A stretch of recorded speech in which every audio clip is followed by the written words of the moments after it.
So I'm back with you. It's very close to that. Now the road that you see in front of me is an old Roman road. I think one of the very few roads that is still being preserved in this part of the world. And this is the very road on which that caravan traveled. There you see it. And I'm going to turn the camera to the right for you to see the desolation and the barrenness of this landscape. You can see till as far as you can see, there's not a single tree. Few shrubs, maybe some grass. And I'm going to turn the camera to the left now. There in the far you can see like a Bedouin hamlet. Few shrubs, nothing there. And there in the distance you can see a lone tree, the blessed tree, the Shajaratul Mubarakah, or they also call it Shajaratul Rasul, Prophet's tree. I'm going to head there now, very close. I can feel the ambience, I can feel the vibes. Let me get there. You know, I had a change in mind. I'm not just going to rush to that tree. You know, I just want to feel the surroundings first. Oh, look at the car. See in the distance a little Bedouin hamlet, few tents, a car there as well. Bedouins have gone modern now. And then you turn around. This is the very desert that those caravans are crossing. Imagine the barrenness, the emptiness, the hostility. Now, imagine 1500 years ago. Would have been scary to travel. Just imagine yourself traveling there with just 10 camels, some water, few dates, crossing this vast landscape all the way to Damascus. Then after a few days coming back. Quite something. Oh, there's a dog. In Arabic we call it kalab. We're trying to see if I can make friends with this kalab.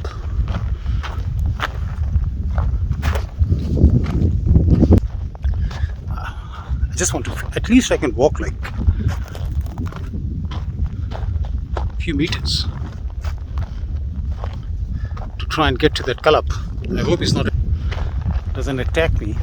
I think he belongs to one of those Bedouins there, and he's just on a hunt to find something. Hello. Oh, he's not interested in me. He keeps on walking in that direction. Oh, just imagine. Okay, I think I'm ready. You ready?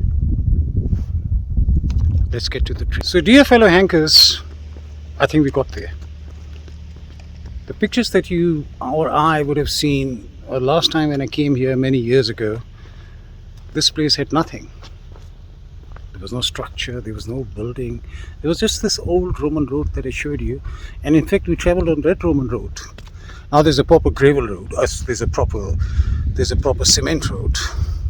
There's this little office here. I don't know what this office is. Maybe some construction work happening. There's this paving that leads here.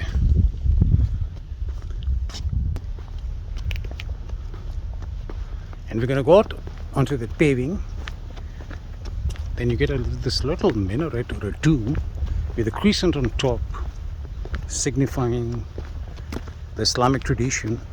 I think in places of Islamic significance, you'll always have this crescent or a crescent. And then we move on. We pass through the dune for this. We carry on.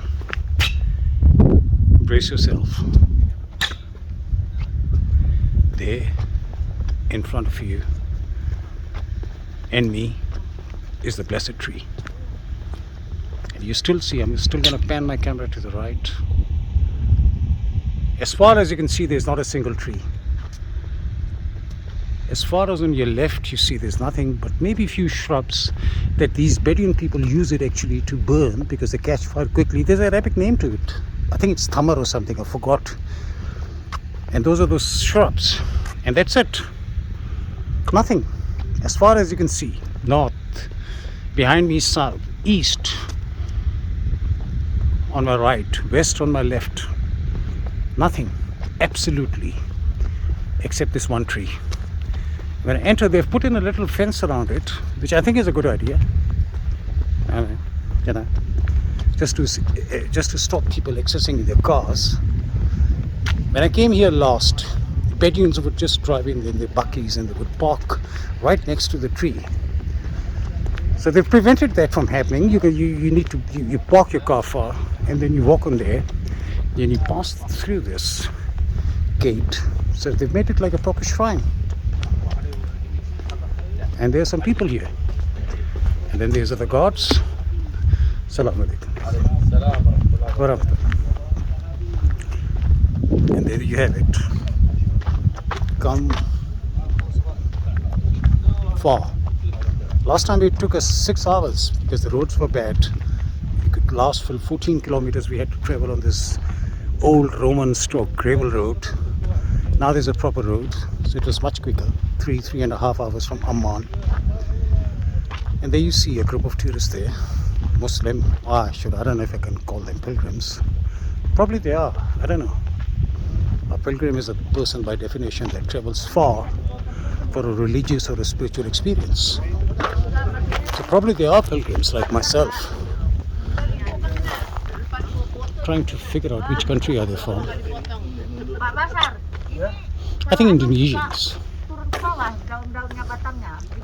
There you have it. The blessed tree. Under which shade? If you see the branches on the right of this blessed tree, they are a little bit overgrown. It is said that this is where Prophet Mohammad sat. And he was sitting, as I said, on the edge of the tree. And the sun was catching his sun. And those branches that are now almost touching the ground are the branches that bent over to offer shade to Prophet Muhammad. And this is how Bahira recognized that he is the last promised last promised messenger, or the prophet.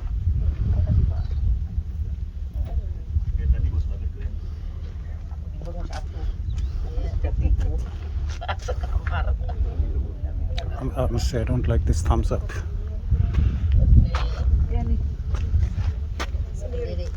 This is the start of winters here. So the tree is a bit desiccated. It's running out of its leaf. This part of the desert gets its rain in the winters. So in winters, I'll show you where. Show you here somewhere. This place here is where the water accumulates. It forms like a little puddle which feeds this tree, sustains the tree.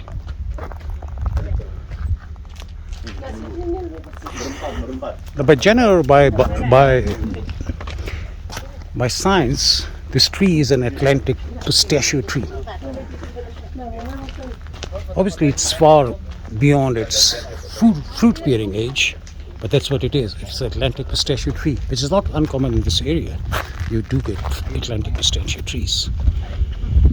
Another interesting observation that you can make of this tree is that from the stem, there are 7 branches that come out, and they grow in completely different directions. One goes to the top, then 3 to the right, 3 to the left, and 1 straight up. The divine 7. Interesting, eh? 7, the number 7 has almost got a divinity to it in every religion. Islam, Christianity, Judaism, other philosophical religions as well. There are 7 levels of earth, there's 7 skies. And ancient people, from the time of Pythagoras, the father of modern arithmetics, till now were aware of the significance of the number 7. For example, all the old cities were built on 7 hills. Like Amman, where we came from, it was built on 7 hills. Damascus, Constantinople, Istanbul, they're all built on 7 hills because 7 was considered an auspicious, a divine, a heavenly number. So probably there's a sign to it. This tree, the center after the stem, it branches into 7. From the stem, it branches into 7. 1 straight, 3 to the west, 3 to the east. Should I break a little souvenir? No, shouldn't. I should leave the tree the way it is. That stick is not going to bring any benevolence to me. It's enough that I've made it here. I've shown it to you.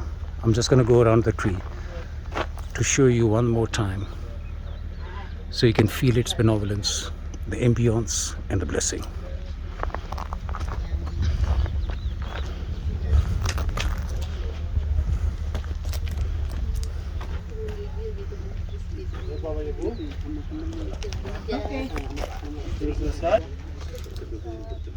I'm going to sit under this tree for a minute.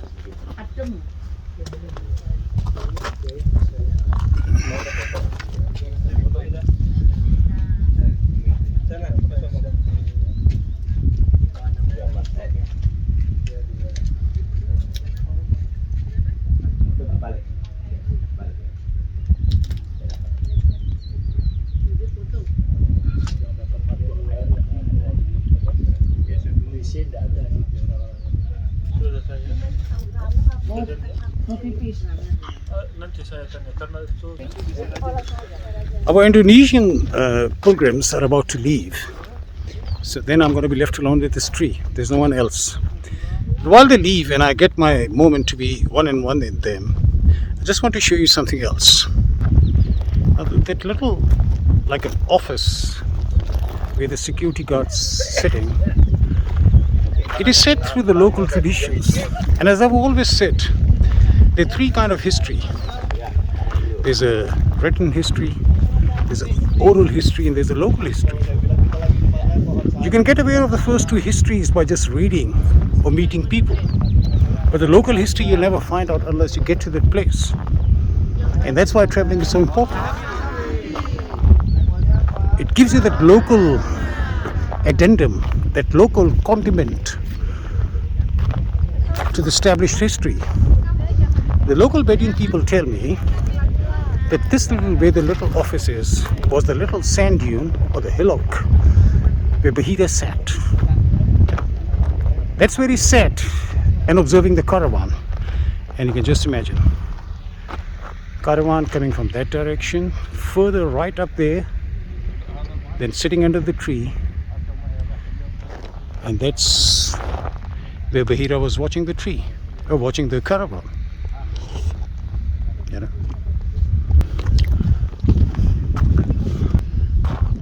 I just want to show you that where the water accumulates. There's this old granny. Oh, I can see the satisfaction, that spiritual satisfaction on her face. Probably she has waited all her life to be here. She must have heard of the stories of this tree somewhere in the vastness of the Arabian desert that gave shade to Prophet Mohammad, peace be upon him.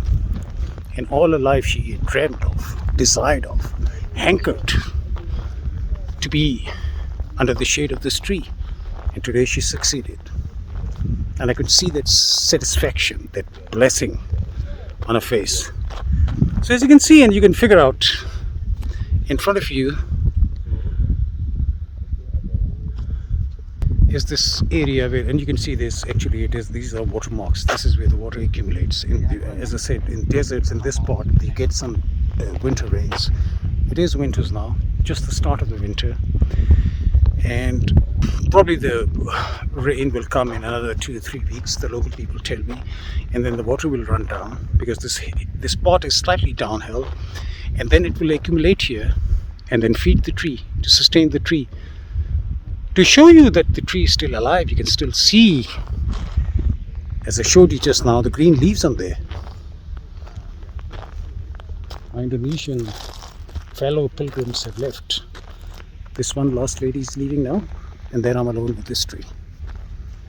I'm going to spend some time under the shade, see what I feel, and then I'll let you know before we make our journey back.